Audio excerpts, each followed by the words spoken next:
मैं आज एक विशेष आर्थिक पैकेज की घोषणा कर रहा हूं। ये आर्थिक पैकेज आत्मनिर्भर भारत अभियान की अहम कड़ी के तौर पर काम करेगा। ये करीब करीब 20 लाख करोड़ रुपए का है। ये पैकेज भारत की जीडीपी का करीब करीब 10% है। दोस्तों, प्रधानमंत्री नरेंद्र मोदी ने कोरोना संकट के इस दौर में भारत की अर्थव्यवस्था को सुधारने के लिए 20 लाख करोड़ रुपए के राहत पैकेज का ऐलान किया था। इस पैकेज को आत्मनिर्भर भारत अभियान का नाम दिया गया है।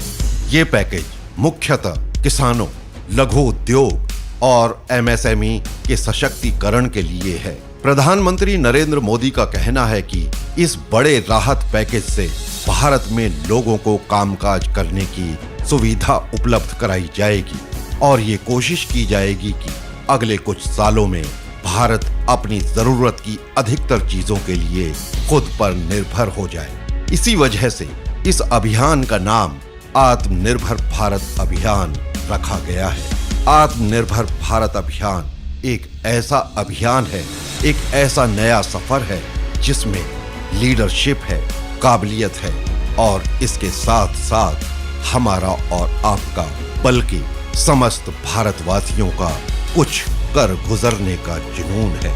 प्रधानमंत्री नरेंद्र मोदी के नेतृत्व और भारतवासियों के कुछ कर गुजरने के जुनून की वजह से ही भारत उन अग्रणी देशों में से एक होगा जो 21वीं सदी को बनाने में एक अहम भूमिका निभाएंगे। कहना गलत ना होगा कि प्रधानमंत्री नरेंद्र मोदी की आत्मनिर्भरता की नई पॉलिसी साल 1991 में भारतीय अर्थव्यवस्था के उदारीकरण से भी अधिक अहम घटना है।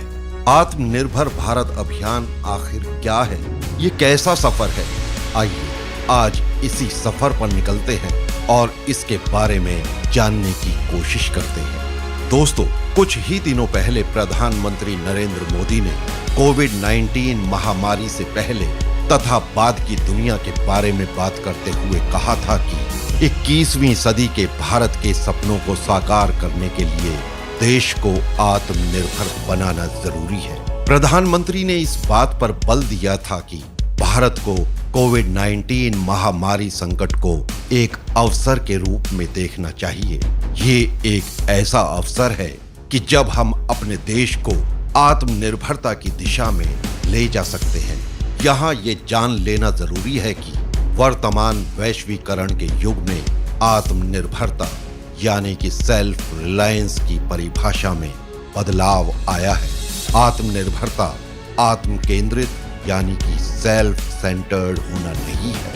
भारत वसुधैव कुटुंबकम की संकल्पना में विश्वास करता है। क्योंकि भारत दुनिया का ही एक हिस्सा है, अतः भारत प्रगति करता है तो ऐसा करके वो दुनिया की प्रगति में भी योगदान देता है। आत्मनिर्भर भारत के निर्माण में वैश्वीकरण का बहिष्करण नहीं किया जा सकता, बल्कि अपने देश के साथ साथ दुनिया के विकास में मदद की जाएगी। दोस्तों, आत्मनिर्भर भारत अभियान को 2 चरणों में लागू किया जाएगा। इसके पहले चरण में चिकित्सा, वस्त्र, इलेक्ट्रॉनिक्स, प्लास्टिक्स, खिलौने जैसे क्षेत्रों को प्रोत्साहित किया जाएगा ताकि स्थानीय विनिर्माण और निर्यात को बढ़ावा दिया जा सके। इसके दूसरे चरण में रत्न और आभूषण, फार्मास्यूटिकल्स और स्टील जैसे क्षेत्रों को प्रोत्साहित किया जाएगा। हमारा ये आत्मनिर्भर भारत अभियान 5 स्तंभों पर खड़ा होगा। पहला, अर्थव्यवस्था जो वृद्धिशील परिवर्तन यानी इंक्रीमेंटल चेंज के स्थान पर बड़ी उछाल पर आधारित हो। दूसरा, इंफ्रास्ट्रक्चर, ऐसा इंफ्रास्ट्रक्चर जो आधुनिक भारत की पहचान बने। तीसरा, टेक्नोलॉजी, 21वीं सदी प्रौद्योगिकी संचालित व्यवस्था पर आधारित प्रणाली। वाइब्रेंट डेमोग्राफी जो आत्मनिर्भर भारत के लिए ऊर्जा का स्रोत है। और आखिर में डिमांड, भारत की मांग और आपूर्ति श्रृंखला की पूरी क्षमता का उपयोग किया जाना चाहिए। प्रधानमंत्री ने आत्मनिर्भर भारत निर्माण की दिशा में विशेष आर्थिक पैकेज की घोषणा की थी। ये पैकेज कोविड-19 महामारी की दिशा में सरकार द्वारा की गई पूर्व घोषणाओं तथा आरबीआई द्वारा लिए गए निर्णयों को मिलाकर 20 लाख करोड़ रुपए का है, जो भारत की सकल घरेलू उत्पाद यानी जीडीपी के लगभग 10% के बराबर है। इस पैकेज में भूमि, श्रम, तरलता और कानूनों पर ध्यान केंद्रित किया जाएगा। आत्मनिर्भर भारत अभियान एक विशाल यज्ञ है जो 130 करोड़ देशवासियों की सहभागिता से ही पूर्ण होगा।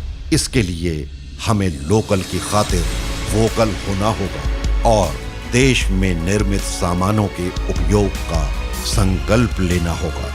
कहना गलत ना होगा कि एक व्यक्ति के लिए आत्मनिर्भरता का मतलब है निर्णय लेने के लिए अपने विवेक पर निर्भरता, समझने के लिए अपनी दृष्टि पर निर्भरता और मार्ग तलाशने के लिए अपनी ही चेतना पर निर्भरता। दोस्तों, इस वीडियो को अब यहीं खत्म करते हैं। मिलते हैं अगले वीडियो में किसी नए विषय के साथ। जय भारत।